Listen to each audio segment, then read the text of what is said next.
حفظ قرآن کی فضیلت کب حاصل ہوتی ہے؟ احادیث میں حفاظ کرام کے لیے جو فضائل آئے ہیں، کیا قرآن مجید کو صرف زبانی یاد کرنے سے آدمی ان فضائل کا مستحق ہو جائے گا، یا قرآن مجید کو سمجھنا یعنی پورا علم حاصل کرنا اس کے لیے ضروری ہے؟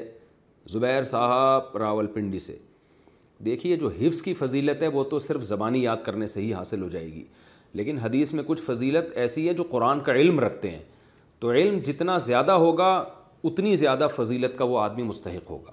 قرآن کو زبانی یاد کرنا بھی علم ہے قرآن کا، لیکن قرآن کی تفسیر کو سمجھنا، قرآن کے مفہوم کو سمجھنا، یہ بھی قرآن کا علم ہے۔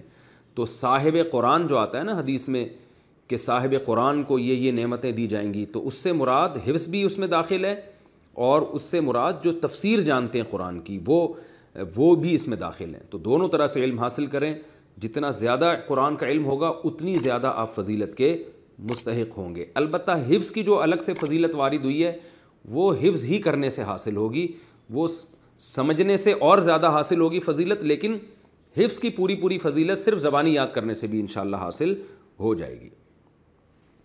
تکلیف کی حالت میں کیا طلاق واقع ہو جاتی ہے؟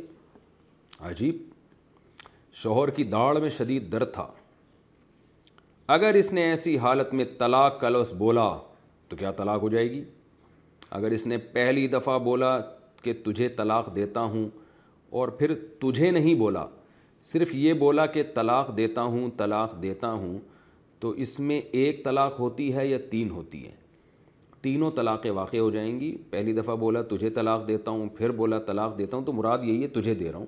بلکہ پہلی دفعہ میں بھی اگر تجھے کا لفظ نہیں بولا، بیوی کو سامنے بیٹھی ہوئی بول رہے طلاق دیتا ہوں، تو اس سے مراد یہی ہوتا ہے کہ تمہیں دے رہا ہوں، تو تینوں طلاقیں واقع ہو جائیں گی۔ لیکن میری سمجھ میں یہ نہیں آ رہا کہ طلاق کا داڑھ کے درد سے کیا تعلق ہے۔ تو داڑھ میں جتنا بھی شدید درد ہو، میں نے تو کبھی کسی کو نہیں دیکھا کہ وہ بیوی کو اس وجہ سے طلاق دے رہا ہو۔ تو ڈینٹسٹ کے پاس داڑھ کے مریض آتے رہتے ہیں، تو داڑھ ٹھیک کروا کے جاتے ہیں، بیویوں کو طلاق ہی نہیں دیتے۔ تو کوئی بھی ٹینشن ہو تو بھائی اس ٹینشن کو اپنی بیوی پہ طلاق کی صورت میں نہیں نکالنا چاہیے، بڑی جہالت کی بات ہے۔ مجھے یاد ہے ایک دفعہ میں ٹیکسی میں سفر کر رہا تھا، ایک ڈرائیور تھا، تو ہم کراچی سے کہیں دور دراز علاقے میں نکل گئے، اب ڈرائیور کو غصہ آ گیا کہ یار اتنی دور مجھے کیوں لے کر آئے ہو؟ تو ہم نے اسے سوری کی، ہم نے کہا تھوڑا ہم پیسے زیادہ دے دیں گے، تو وہ غصے میں کہتے ہیں آئندہ اگر میں اس علاقے میں آیا تو میری بیوی کو 7 طلاقیں ہیں۔ کیسی جہالت کی بات ہے، آپ یہ جہالتیں لوگ کر رہے ہیں۔ ہم نے کہا اللہ کے بندے، کیا پتہ تجھے دوبارہ بھی ہو سکتا ہے یہاں آنا پڑ جائے کبھی مجبوری میں، تو کیسی فضول قسم کی بات کر رہا ہے؟ تو یہ بھی ایک دماغ کا ایک فالٹ ہے۔ تو بھائی اس طرح کی ٹینشنوں میں دیکھو، میں آپ کو ایک بات بتاتا ہوں، گھر یہ جو آج کل جو ہے نا ہر دوسرے تیسرے دن طلاق کے کیسز ہمارے سامنے آ رہے ہیں۔ پرسوں کوئی خاتون آئی، کسی نے مجھے بتایا کہ خاتون آئی ہے مسئلہ پوچھنے کے لیے، میں نے اپنے دوستوں کو بتا دیا 99% چانس ہے کہ ان کے میاں نے طلاق دی ہوگی اور یہ مسئلہ پوچھنے آ رہی ہے۔ تو کیا ہو رہا ہے کہ جذبات پہ قابو نہیں ہے، بھائی کچھ اور لفظ زبان سے نکال لو۔ طلاق اگر دینی ہو تو یہ دماغ میں جب بھی شادی ہو نا، تو پہلے تو یہ لکھ لیا کریں کہ یہ لفظ اپنی ڈکشنری سے نکال دیں، طلاق کا لفظ۔ خدا نخواستہ ایسے حالات پیدا ہو جائیں کہ بہت ہی انبن ہو رہی ہو، آپ نے تمام سلوک کی کوششیں ناکام ہو گئیں اور سب کچھ، اس کے بعد پھر اس ٹاپک پر سوچنا شروع کیا کریں، اور پھر سوچنے سے پہلے 10 آدمیوں سے مشورہ لیں، اپنے خیر خواہوں سے مشورہ لیں کہ بھائی میں علیحدگی چاہتا ہوں، پہلے بتائیں یہاں علیحدگی بنتی بھی ہے کہ نہیں بنتی، اور اگر علیحدہ کرنا ہے بیوی کو اپنے آپ سے تو پھر اس کا شرعی طریقہ کیا ہے۔ تو غصے میں یا داڑھ کے درد میں یا گھٹنے کے درد میں یہ چیزیں زبان سے نکالنے والی نہیں ہیں۔